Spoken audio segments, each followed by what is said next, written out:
Okay, so we are still doing the sheet on Kislev Shabbos. We'll see if everyone is comfortable with it. We could just move on to the next topic, which is going to be visual.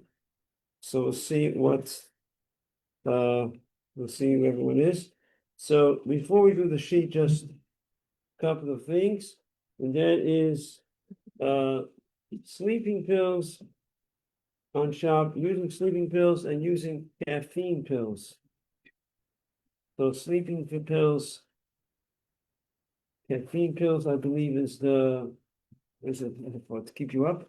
Even though what it was, I looked it up. Caffeine pills is to wake you up. That's what it's for. Yeah. Okay. Yeah, I use it. So there's a machlokes if you're allowed to use these.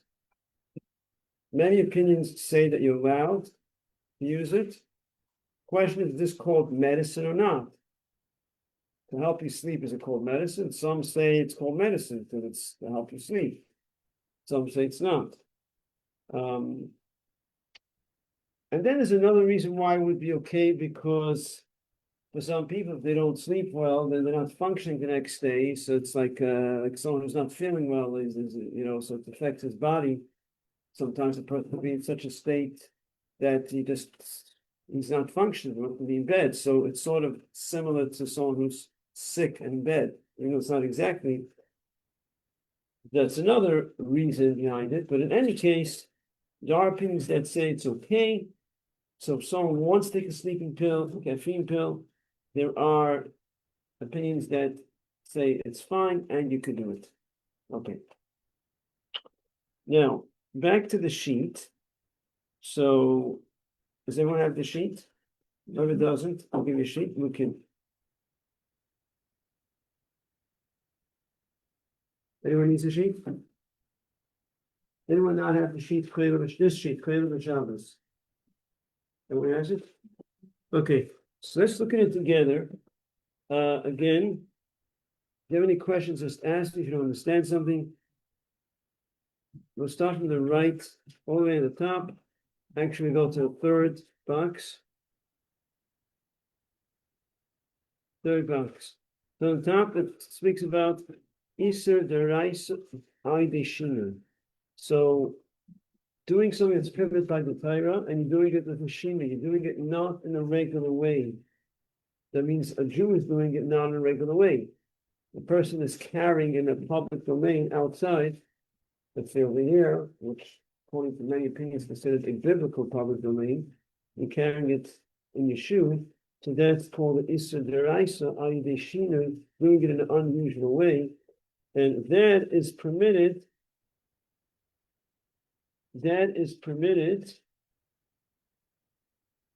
only, someone who's in danger, of course you could. Danger of life also. Even in a case where a person is not in, there's no danger, but Chayil Hashem is sakana. Look at Chayil Hashem is sakana. You see Chayil Hashem is sakana? To the right. Chayil Hashem is sakana, to the right. This is a way to put on the board, so those on here can see it. I don't really know what to do this. Okay, but so discussing Chayil Hashem is sakana, and you're allowed. But that's only if it's not, if there's no other way to do it. You don't do such a thing.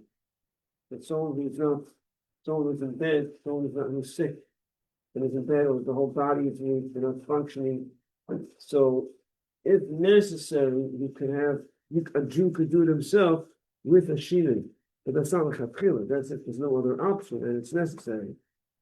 Step one is to ask a guy to do it, which is the next one. These are the Raisa the Goy, or it's the fourth one afterwards, that actually comes first. In other words, that's option one in the case of Chayil Hashem Sakana, that's option one, to do it through a Goy.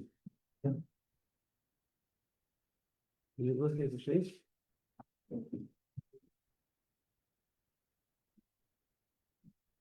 We're going to look now at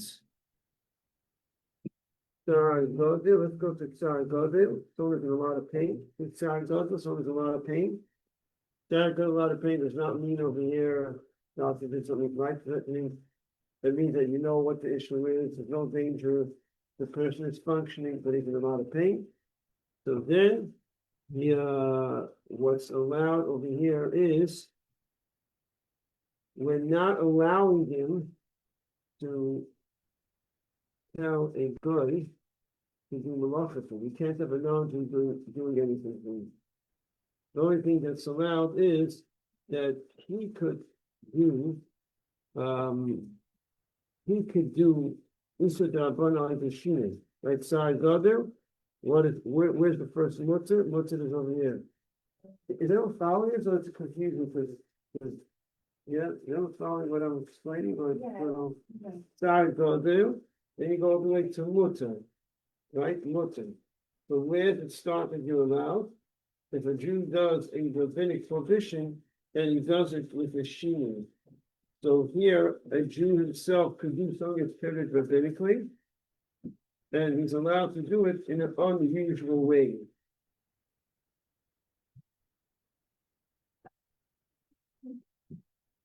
He's allowed to do it in an unusual way.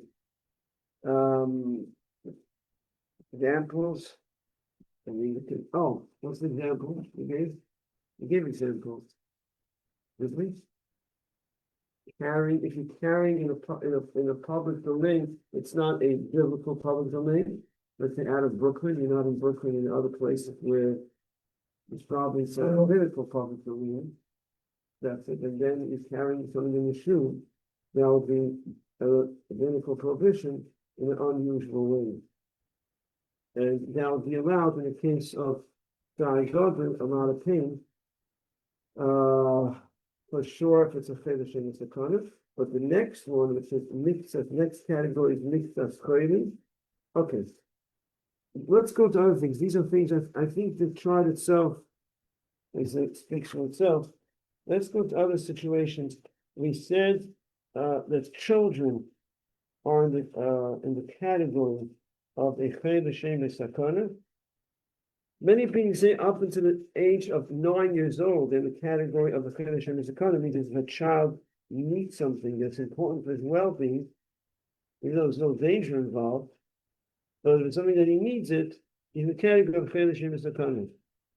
That means you could tell a guy to do things for him, different things that come up.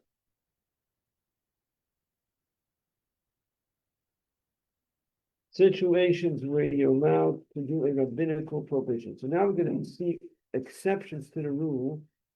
If you look at Tsar Godin, go to Tsar Godin. I want to show you we have exceptions to the rule.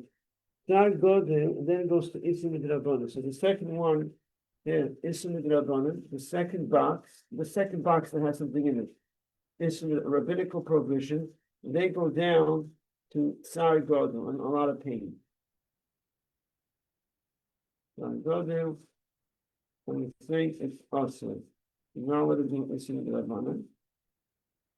And actually, the chayil l'shem sakana, you're also not allowed to do a rabbinic prohibition. You're allowed to take medication because there's no other way. Otherwise, we don't allow generally rabbinic prohibition. Yeah? But there's an exception over here.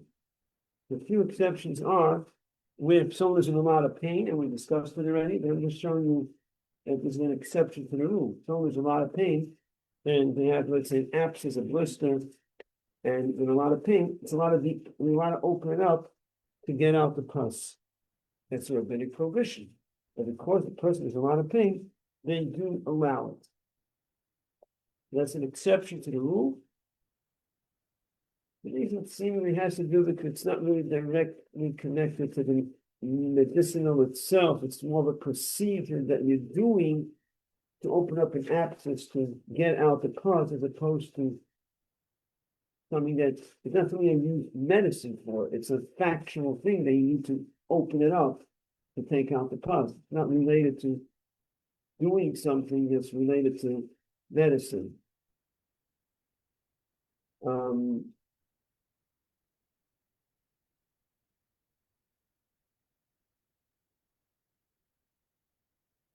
You're allowed to extinguish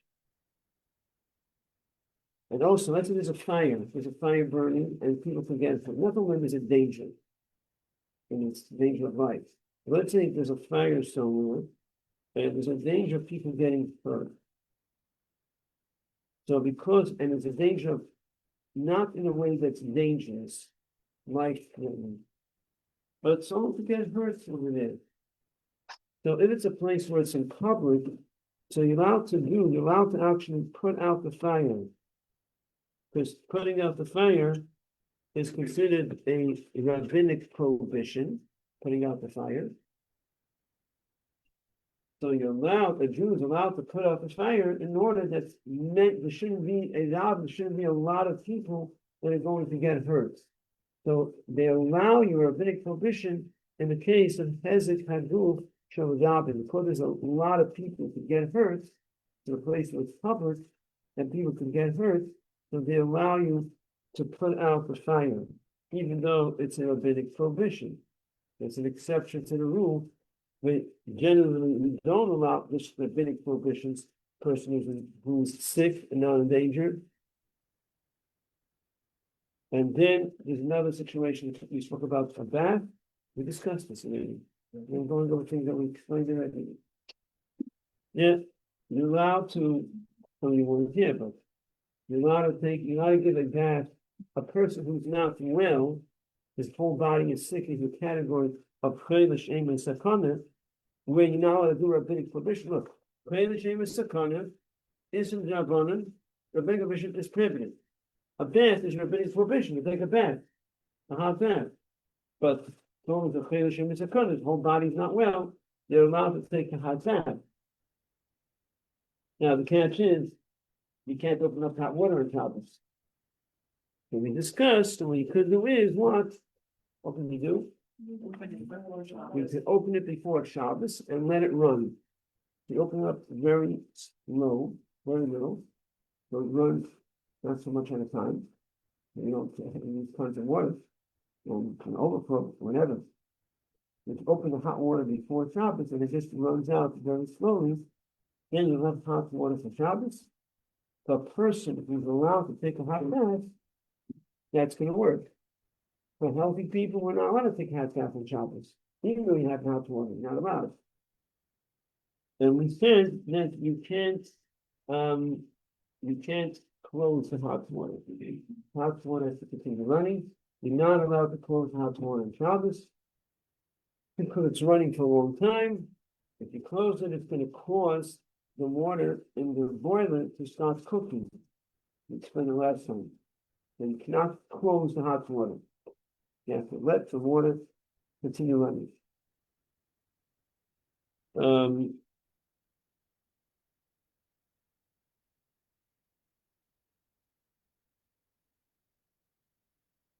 So let's go back to Sargon. I'll show another situation. Sargon, look at Sargon, a lot of pain.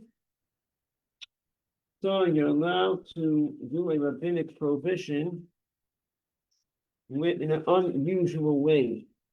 So up until the point, now just you understand, when you look at this list, just to understand it's getting less and less. The top is more serious, as you go lower, it's less, not as severe. So you can see over here that this second to the last box, doing a rabbinic prohibition with a shin in an unusual way, we are allowing up until here. You look, second to the last box, a rabbinic prohibition with an unusual way, we are allowing only up until here, mutter. Here, miktas chayli, here, picking the body, is already awesome. But only over here it's mutter. You take it mutter awesome. This is stricter because the person miktas chayli is a little sick. So we prohibit it to do a rabbinic prohibition in an unusual way. But over here, it's mutter. Here, we're talking about doing it to a guy. But it's being done through a non-Jew rabbinic prohibition. Now, this is important to understand. these two boxes. Look at the last two boxes over here. Rabbinic prohibition, rabbinic prohibition. Both of these are shlus to shlus. Because this is a rabbinic prohibition in an unusual way. This is a great rabbinic prohibition. It's far more lenient to do a rabbinic prohibition through a non-Jew, asking a non-Jew to a rabbinic prohibition, than you doing the prohibition in an unusual way. Because the non-Jew is doing it, it's going to be more lenient, right? The non-Jew doing something is more lenient than you being involved, even though it results in both shlus to shlus. You do a rabbinic prohibition, we do an unusual way. Telling the non-Jew to do a rabbinic prohibition, but in the regular way, it's far more lenient. That's why when you're doing a rabbinic prohibition through a non-Jew, we allow you, even in the case of miktsas chayli, a partial sickness, person's not feeling well. He's not in bed. He's not feeling. It's a regular cold, regular, he's under the weather. But it's allowed to do a rabbinic prohibition through a non-Jew.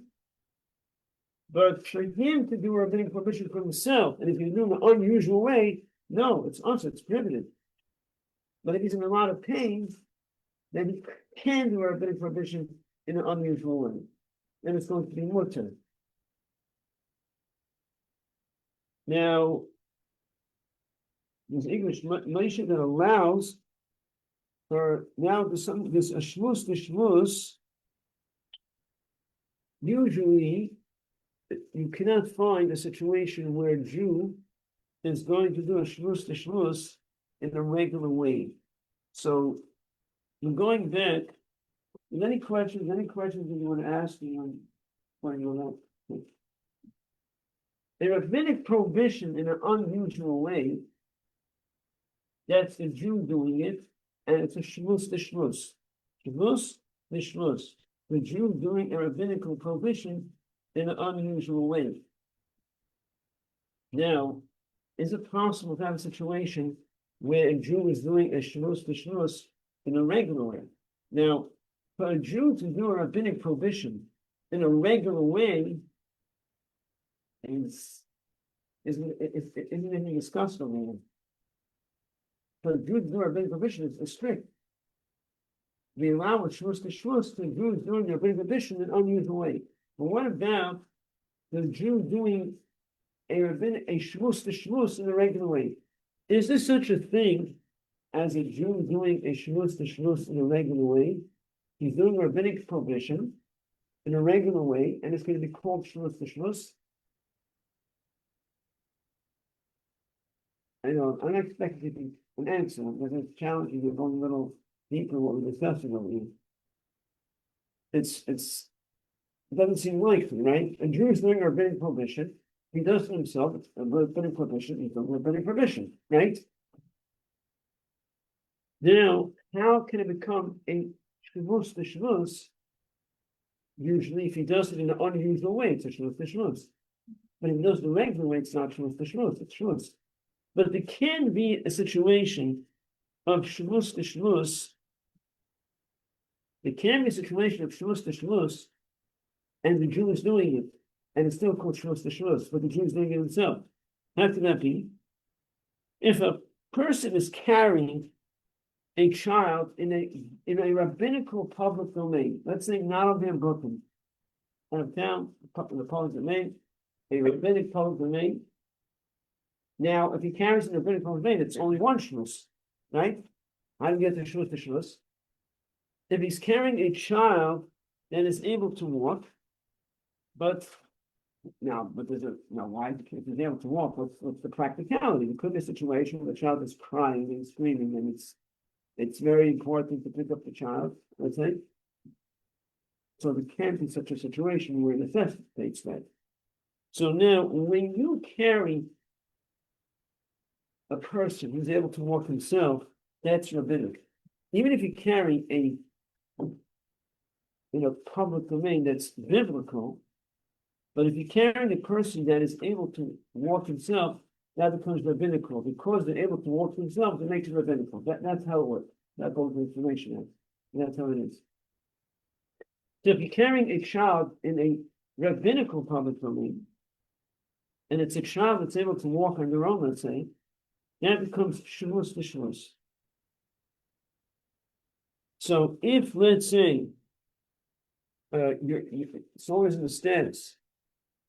So here, we wrote over here, that Isur D'Rabbanan, a rabbinical prohibition that is used in an unusual way, which makes it a shvus l'shvus, it's always a lot of pain, you're allowed to do it. So now, the English Moshe says the same thing would also be, even if it's not shvus l'shvus, where it's a rabbinical prohibition in an unusual way. But the Jew is doing it directly, but he's picking up a child in a rabbinical public domain, in a regular way, but the child is able to walk. And let's say the child needs to be picked up. The child is not going to walk, the child is screaming, and it's very important.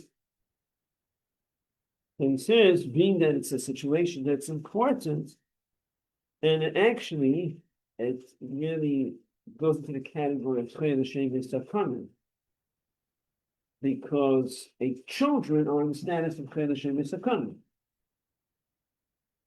Now, for Chayei L'Shem V'Sakana, right, children are under 9 of the status of Chayei L'Shem V'Sakana. The whole body is sick.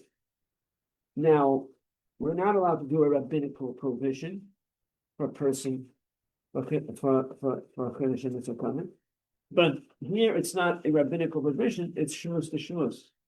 So even though it's not being done with a shini in an unusual way, but the English Moshe says that in such a situation, he says it so loud, Alter Rebbe doesn't speak about it, but Alter Rebbe speaks in the context of it's not a lot of pain. Here it's Chayei L'Shem V'Sakana, so it's even more serious. So please Alter Rebbe would agree to it.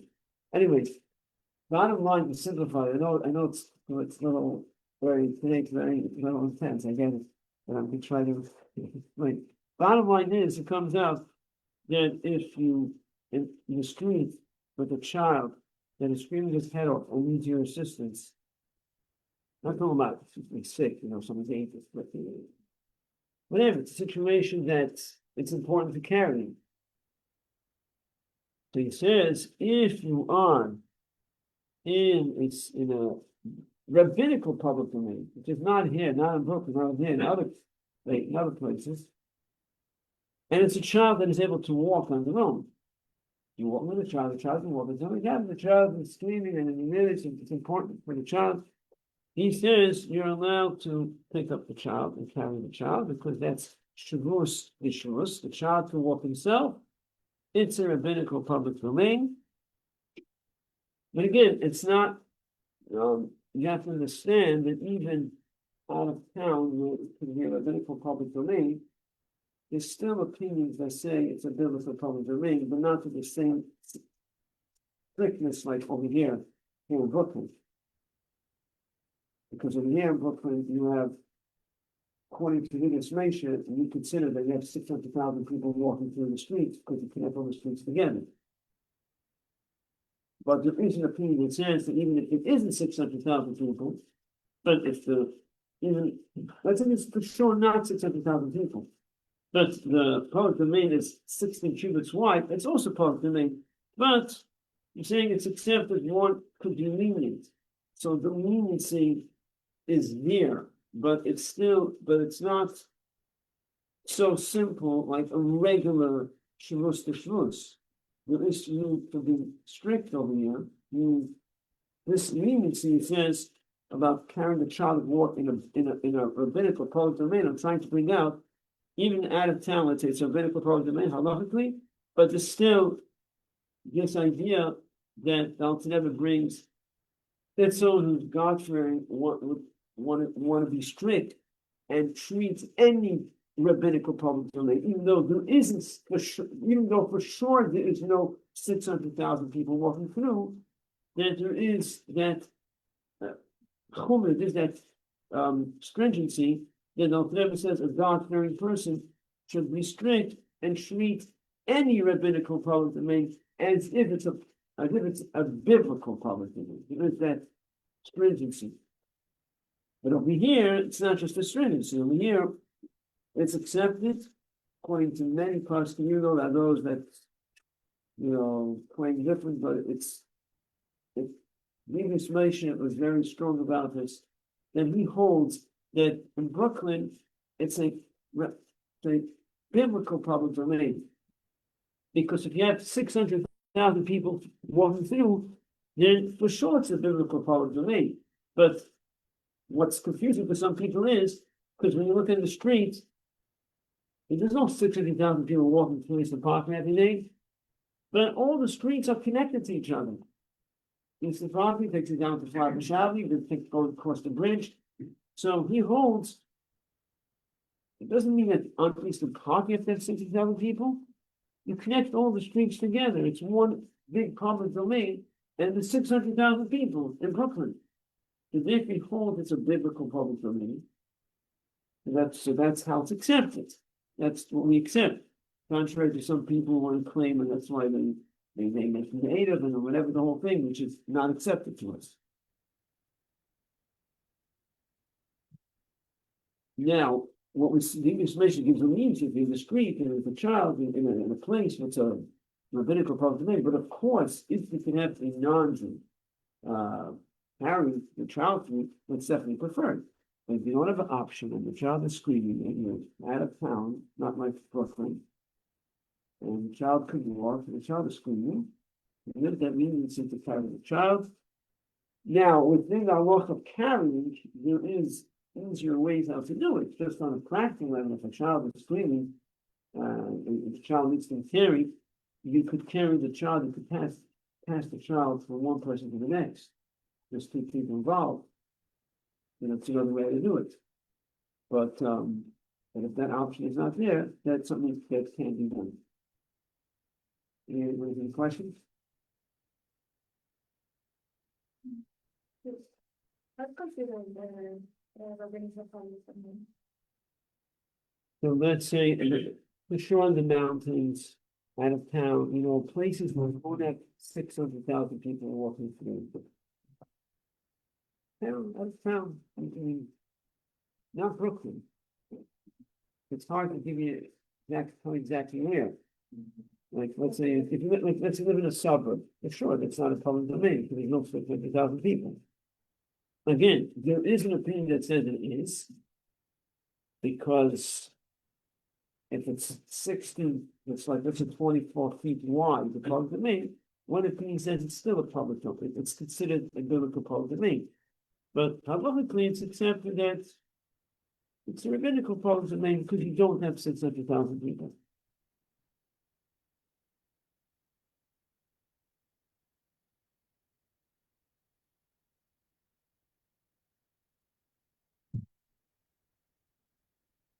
Any other questions about medicine and Shabbos, about anything, or?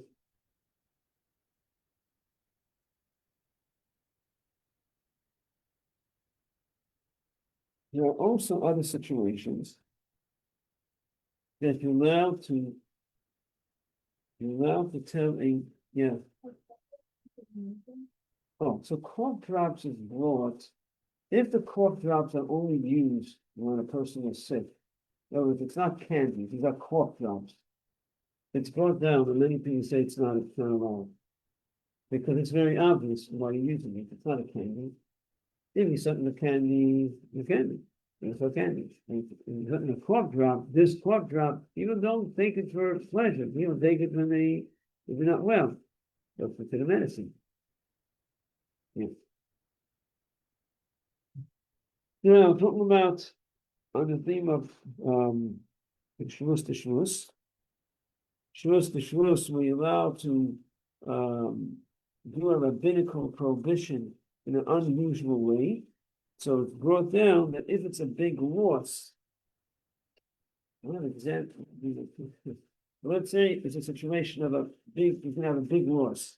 And the way to save yourself from this big loss is going to be by doing a rabbinical prohibition in an unusual way. These things could come up. Just don't have examples now, but there's a damage happening and you need to do something. And what you're doing is rabbinically prohibited. If you have a way to do it in an unusual way and it's going to be a big loss, you're allowed to do it. Now, for sure, you can do it. If you tell a non-Jew to do a rabbinical prohibition, that's less of an issue. In other words, you doing again the same thing as before. You doing rabbinical prohibition in an unusual way versus telling a non-Jew to do a rabbinical prohibition in a regular way. What's preferred? Telling a non-Jew. So if you have it's a good issue of there's a damage, something there's a leak, something I don't know, something you need a non-Jew to do something. If it's a rabbinical prohibition, there's no problem. If it's going to be a loss, it's going to be a hefsed, a significant loss. Now, what's called the loss? It's relevant to the person, right? So you're allowed to tell a non-Jew to do it directly. If it's a rabbinical prohibition, let's say it's not possible, you can't find them, he's not available, and you could do it with a shinui, with your elbow, with your feet, whatever, in an unusual way, then you could save yourself from a loss. So then you could also do it, but that is if it's a hefsed, it's a little more serious because you're doing it yourself. But Alter Rebbe says you can't be lenient if it's a hefsed gadol. Actually saying both the hefsed gadol. Hefsed gadol, if it's a big loss, you're allowed to do it whether you are doing it, but non-Jew yourself. But again, the preferred way is doing it to a non-Jew. You don't tell them to rabbinic prohibition, and if that's not available, then you do it yourself with a shini. Alter Rebbe also brings in parentheses that if it's a tzorich gadol, if it's a great need, it's something that's very important. Obviously, if you have to be honest with yourself, it's not very important. It has to be something that's very important. Very important. It means a lot to you. And then also, you're allowed to tell a non-Jew, but that Alter Rebbe does not bring in the case of you doing it in an unusual way.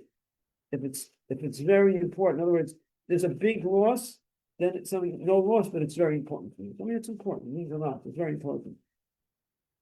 When it's a big loss, we're going to allow you, when necessary, to do it yourself in an unusual way, rabbinic prohibition. But not if it's very important. If it's very important, there is that leniency. Now, put in parentheses, means I wasn't sure about it. So the person really feels it's important, and mamish, there is that flexibility that you will be allowed to tell a non-Jew to do a rabbinic prohibition in a case with something that's very important. So if it's very important, but you have to be very honest with yourself, because I'll put it in parentheses, so you feel and it's actually very important. Something, what's called important. Again, people say it's very important. You have to be honest. So you can't take advantage of it. But if you feel that it's something that's very crucial to you and important to you, you could tell a non-Jew to do a rabbinical prohibition, but for the Jew to do it in an unusual way, no. That's only in the case of a big loss. When you can't do it through a non-Jew, then you can do it yourself, a rabbinical prohibition, in an unusual way. You can have a non-Jew directly, not Yes. Yeah, you can tell a non-Jew directly to do a rabbinical prohibition in the case of a loss. But a loss needs to be something significant. The Rebbe says that it should be a hefsed gadol. Doesn't just use hefsed, loss, a big loss. What's called a big loss? It's all in relation to the person, but it has to be something that's really substantial. You know when it's called a big loss, as opposed to a loss. Maybe this ad is going to be damaged. It's cost $25 to repair it. $25 is hard to say it's a big loss. Maybe for some people it is. It's a child. They saved up $60 in the bank account. They say you kind of can go, but let's say over $100. I think over $100 for the big loss. The dollar is not, whatever. So there's no exact, okay, 50, 49, and it's not like you have shudder when it comes to what the share of a case for kiddush, the V, so it goes, if it's till here, yeah, it's like that. You have to, you know yourself. There's always going to be a borderline situation where let's say $60, a big loss. I don't know. It could be my numbers are off according to, and again, it's not. It's really according to the person. Someone who's a millionaire, and it's going to be a loss of $100, $200. No, that's not called. That's not a big loss for him. In these millionaires, they spend and they go places and they spend, and it's not called a big loss. No, so it's really in relation to the person. But there's no exact number. You have to just, and how are you going to know? He says you have to use your intuition and figure it out. If you get someone to ask, you can ask it. It's not something you can figure out like that. It's like, 1 second, what is it? What is you finance it? What is it? Is this a big loss for me?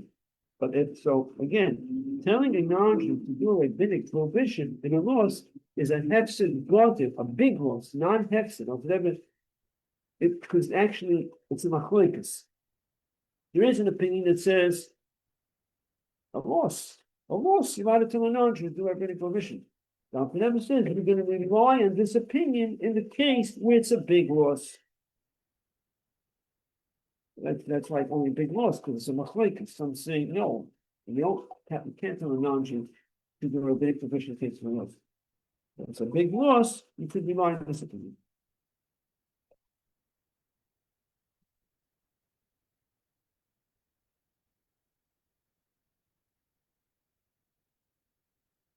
It's very clear, right?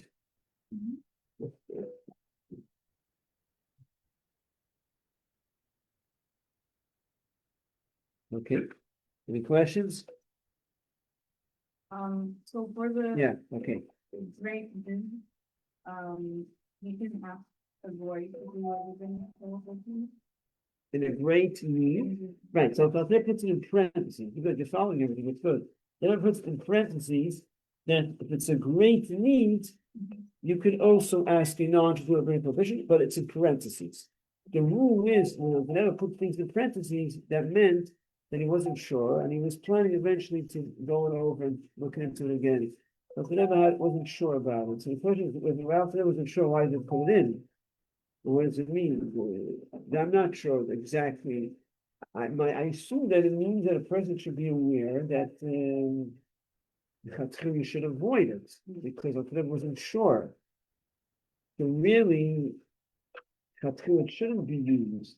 But sometimes it's very, you have a person is in a situation where it makes such a big difference. It's like so important. And Mamish, it's like it's going to make such a big difference. And because there is, Alfredo was speaking that could be it's okay, that means there is something to it. Not just that only going off. Like that feels. I bring it up, but it used with caution. It shouldn't just be used like, just like that, sporadically. Okay, it's something important, but it's something Alfredo did put it in. Alfredo put it in, Alfredo felt that it shouldn't be used at all, Alfredo put it in. If you put it in, that means it carries some legitimacy. So I feel it's something that's really makes such a big difference to the person, and it feels like he feels like he needs to do it, but doesn't desecrate Shabbos. Well, not desecrating Shabbos. I've never did put it in parentheses. I mean, it's something that's when, if you need to, you could do it. Okay.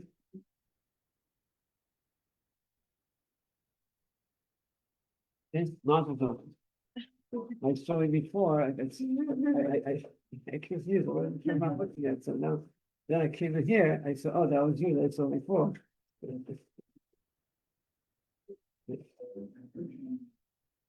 Okay, close this now.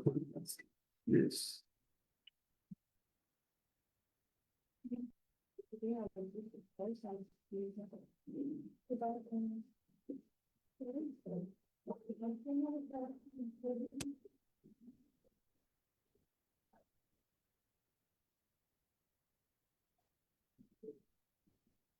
Okay, tomorrow, I guess, not tomorrow, Wednesday, we're gonna start with halachas of Bishul.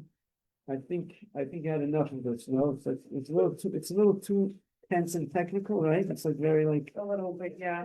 it goes a little like over, it's good, it's not. It's rules and But it's should have interesting. prepared more examples. Would have been